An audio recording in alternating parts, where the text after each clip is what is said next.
Hello to all student, myself Abhilasha Chaudhary, your botany teacher. हम plant tissue culture के बारे में पढ़ रहे थे। अब उसमें क्या क्या किस चीज़ का उपयोग होता है, क्या उसकी टर्मिनोलॉजी है। उसमें सबसे पहले जो एक वर्ड आता है एक्सप्लांट। बहुत सारे लोग इस वर्ड को जानते हैं। एक्सप्लांट करतोतक जिसको हिंदी में बोला जाता है। Plant tissue culture are generally initiated from multicellular tissue fragments like explants obtained from living plants. Explant may originated from a wide range of plant tissues such as leaf, stem, root, petiole, hypocotyle, cotyledons, embryo, and meristem. Plant tissue culture are generally initiated जब हम plant tissue culture शुरू करते हैं तो plants का एक part हम plant से अलग करते हैं। वो मल्टी सेल्यूलर सिंगल सेल भी ले सकते हैं, लेकिन जब हम स्टार्ट कर रहे हैं तो ज़्यादातर एक से ज़्यादा सेल का कोई टिश्यू फ्रेगमेंट हम प्लांट से निकालते हैं, जिसे एक्सप्लांट कहते हैं। यह लिविंग प्लांट से लिया जाता है। डेड नहीं होना चाहिए, डेड सेल वापस जीवित नहीं होती हैं। एक्सप्लांट बहुत सारे प्लांट टिश्यू है जिसको हम यूज़ कर सकते हैं, जैसे लीफ है, स्टेम है, रूट है, पिटियोल। ये जो सारे पार्ट हैं, इनमें से हम एक टुकड़ा कह सकते हैं, एक प्लांट पार्ट कह सकते हैं, वो लेते हैं। ओके, इस प्लांट पार्ट जिससे हम नया कोई ऑर्गन या होल प्लांट बनाने की इच्छा रखते हैं और जिससे हम अपना एक्सपेरिमेंट शुरू कर रहे हैं प्लांट टिश्यू कल्चर में, इसको एक्सप्लांट या करतोतक कहते हैं। क्वेश्चन बहुत बार पूछा जाता है। उसके बाद है आपका सिलेक्शन ऑफ एक्सप्लांट। एक्सप्लांट कोई भी टिश्यू नहीं ले सकते हैं। The explant is selected, it is either haploid और डिप्लॉइड, दोनों ले सकते हैं। और plant growth can be achieved in two way, shoot directly by appropriate media और बाय सोमेटिक एम्ब्रियोजेनेसिस। ये दो चीज़ें हैं। हम कोई एक्सप्लांट ले रहे हैं, जैसे ये प्लांट है और उसका हमने कोई पार्ट लीफ से हमने एक एक्सप्लांट जरा सा एक्सरसाइज किया है, तोड़ के निकाला है और उसको हम अपने आर्टिफिशियल मीडिया पर उगा रहे हैं, कैलस बना रहे हैं। कैलस बताएंगे कैलस क्या होता है। और अब इनसे हम प्लांट या होल प्लांट या फुल ऑर्गन बनाने की इच्छा रख रहे हैं, तो डायरेक्ट ऐसे भी हो सकता है। दूसरा है सोमेटिक एम्ब्रियोजेनेसिस। हम ये जो पीसेस हैं जो हम कैलस तैयार करते हैं, उससे डायरेक्ट हम एम्ब्रियो भी बना सकते हैं। एम्ब्रियो बना के हम प्लांट बनाए तो उसको कहते हैं सोमेटिक एम्ब्रियोजेनेसिस। इसके लिए हमें पूरे उस प्रोसेस की ज़रूरत नहीं है, लैंगिक जनन की ज़रूरत नहीं होती है। हम डायरेक्ट किसी प्लांट पार्ट से एम्ब्रियो बना सकते हैं। ओके, तो सोमेटिक है, इसलिए सोमेटिक एम्ब्रियोजेनेसिस कहा जाता है। और भी इसकी कई सारी एप्लीकेशंस हैं। किस तरह से यूज़ करना है, उसमें सब में न्यूट्रिशन मीडिया इम्पॉर्टेंट होता है। किस तरह से कौन सा हार्मोन जो हैं, एंजाइम्स हैं, वो इम्पॉर्टेंट होते हैं। नेक्स्ट है आपका स्टरलाइजेशन। स्टरलाइजेशन यानी निर्जमीकरण। आपने जो एक्सप्लांट लिया है, एक्सप्लांट अगर हम खुद ही ट्राई करें तो उसमें डायरेक्ट वो काला पड़ना शुरू हो जाता है। अगर हम उसको स्टरलाइज नहीं करते हैं तो किसी भी अगार मीडियम पे रख दें। निर्जम परिस्थितियों में जब तक हम उस एक्सप्लांट को नहीं रखेंगे, तब तक हमारा जो प्लांट टिश्यू कल्चर का एक्सपेरिमेंट सक्सेसफुल नहीं होगा। स्टरलाइजेशन बहुत इम्पॉर्टेंट है। बैक्टीरिया और वायरस या जर्म रहित करने के लिए। Sterilisation method use in tissue culture laboratory कौन कौन से हैं? ऑल द मटेरियल वेसल्स, जो भी वेसल्स हैं, जो भी हम इसमें पॉट्स, वेसल्स, ग्लासवेयर्स काम में ले रहे हैं, वो हम निर्जम करेंगे, पहले उनको प्रोटेक्ट करेंगे। इंस्ट्रूमेंट्स, चिमटी, फॉसेप, ये सब मीडियम, जो मीडियम यूज़ कर रहे हैं हम, जिस माध्यम पर हम उसको उगाएंगे, उस माध्यम को स्टरलाइज किया जाता है। और जो प्लांट मटेरियल, जो एक्सप्लांट ले रहे हैं, use in culture work must be free from microbes, ये सब जो चीज़ें हैं वो जीवाणु रहित होनी चाहिए। और स्टरलाइजेशन प्रोसेस मेन पार्ट है प्लांट टिश्यू कल्चर का। अभी भी जब मैं कॉपी चेक कर रही थी तो जो ये एक्सप्लांट और उसका जो ट्रीटमेंट है, बहुत सिंपल सा क्वेश्चन पूछा गया था एक्सप्लांट के ट्रीटमेंट का कि स्टरलाइजेशन किस प्रकार से करते हैं, और ये आप लोग बिल्कुल ध्यान से नहीं पढ़ते हैं। एक ही लाइन लैंग्वेज बार बार लिख रखी है, लेकिन किसी ने भी फिक्स केमिकल या किसी चीज़, कोई प्रोसेस नहीं लिख रखी। तो ये आप ध्यान से देखिए कि कौन कौन सी टेक्निक्स होती है जिससे निर्जमीकरण किया जाता है। तो इसमें ये काफ़ी सारी टेक्निक्स हैं। Dry heat treatment, flame sterilisation, autoclaving, filter sterilisation, wiping with 70% ethanol और सरफेस स्टरलाइजेशन।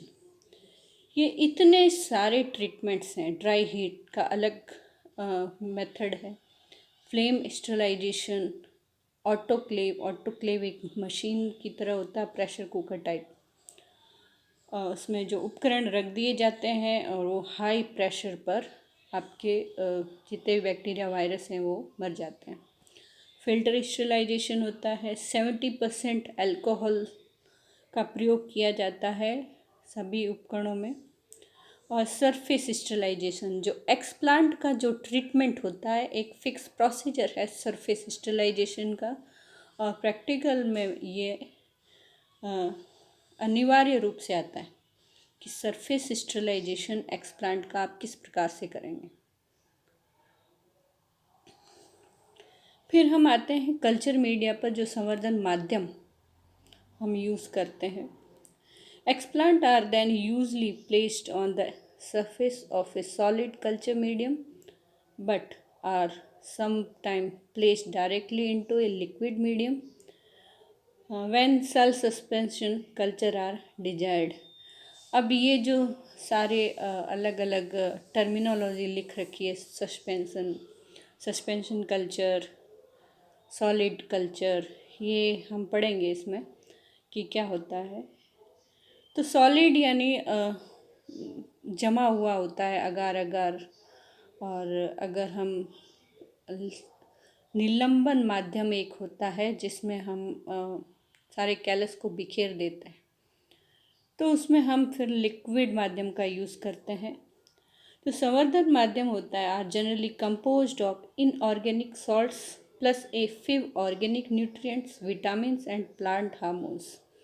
कल्चर मीडियम पर जब हमें प्लांट को वहाँ उगाना है, तो प्लांट को जितनी भी रिक्वायरमेंट है, जिस जिस प्रकार की, आपको भी पता है खनिज लवण चाहिए होते हैं, ओके, उसके साथ वाटर या फिर विटामिन्स, प्लांट हार्मोन्स जो नेचुरली प्लांट के अंदर बनते हैं, हम बाहर से सप्लाई नहीं करते, लेकिन यहाँ पर प्लांट हार्मोन्स का रोल सबसे ज़्यादा है। जिस प्रकार का आप हार्मोन और जिस रेशो में डालेंगे आप प्लांट हार्मोन्स आपने पढ़ रखे हैं, ऑक्जीन, साइटोकाइनिन, जिब्रेलिन्स और जो भी रेगुलेटर्स हैं, उनकी मात्रा पर ये डिपेंड करेगा कि वो कौन सा ऑर्गन आपको चाहिए, कौन सी चीज़ बनानी है, उस हिसाब से हार्मोन्स डाले जाते हैं। क्योंकि वो टिश्यू इतने डेवलप नहीं होते कि अपने अंदर ही हार्मोन्स बना सकें, इसलिए हम बाहर से सप्लाई करते हैं। और वैसे भी सारा का सारा आर्टिफिशियल है, तो हमें आर्टिफिशियल ही ट्रांसफ़र करना पड़ता है. As culture grow, pieces are typically sliced off and transferred to new media subculture to allow for growth or to alter the morphology of culture.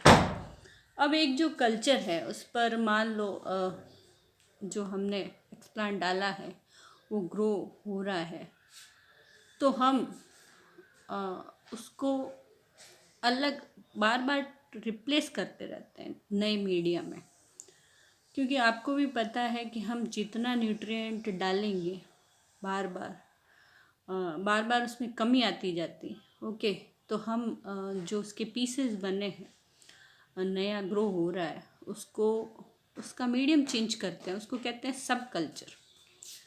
नया मीडिया से फ़र्क ये पड़ता है कि वापस न्यूट्रिशन ज़्यादा हो जाते हैं.